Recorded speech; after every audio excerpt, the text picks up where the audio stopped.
Jessica Forsythe, 518 Broadway on the South Side. Good evening, and thank you for the opportunity for allowing me to speak before you again today. I am here again to lift up the name of Gary Strobridge, a health crisis a couple weeks ago.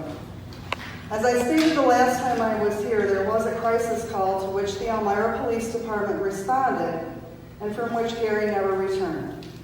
When I was here, I brought the demands of the Poor People's Campaign, a national call for moral revival.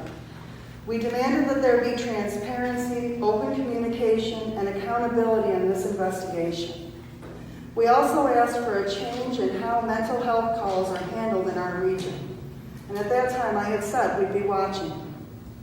That speech made one thing painfully clear. Our community is infested with several false narratives that hurt the poor.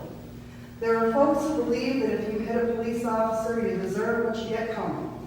But I am unaware of a law on the books that states that the police have the right to execute a citizen without due process of law.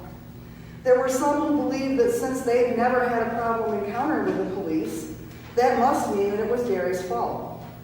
But that's an anemic argument that fails to take mental illness and its consequences into account. There are some who believe that he was high on drugs. The results of the investigation haven't returned yet, but even if he was, there are many in our community who are impacted by the scourge of drug addiction. This doesn't usurp their right to equal protection under the law. There are those who believe that it is our goal to tear down the police department. We are simply asking that those who serve our community be put in situations for which they've been trained. If the police are not trained in mental health services, they shouldn't be the group who responds, particularly with the combat force that appeared on Horner Street that night. Each of these arguments serves to trap Gary's entire existence in amber. Remember in Jurassic Park when they found the mosquito that was trapped in amber and they extracted the DNA? We can't sum up Gary's entire life like that. It wasn't defined by one night. And I'd like to take the time to let you know a little bit about what I found out about him. For one thing, he was an artist. His parents allowed me to bring this piece of him to remind you of who we lost, a creative mind with talent. His friends tell us that they worked with him at Ingersoll Rand. He lost his job when the plant closed. Others remember him being a leader of the factory of Demet's Candy Company. He is remembered as a kind soul and a good friend. He is remembered as a loving son and an only child who should still be here today. At the Poor People's Campaign, we have a saying. We say that everybody's got a right to live. We come to you, our elected officials, and we ask that you participate in protecting the poor. We just watched as the council voted to approve various resolutions related to the Community Development Grant Program.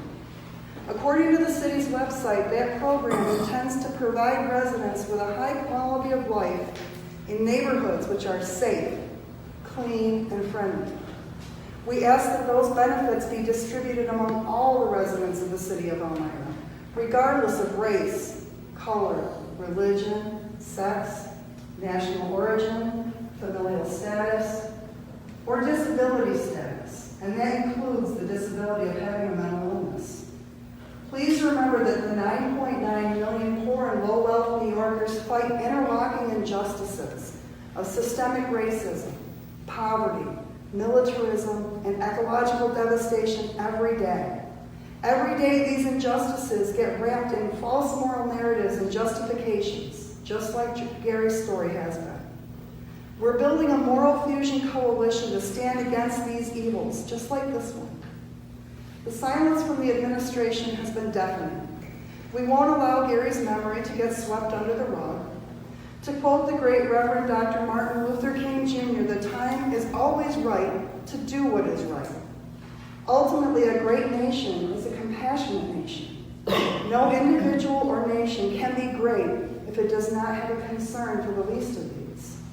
Help us to fight for justice for Gary and peace for our community. I had said last time that we were watching. We're still watching, and we're waiting, and we won't be silent anymore. Please don't let us down. Thank you. Thank you.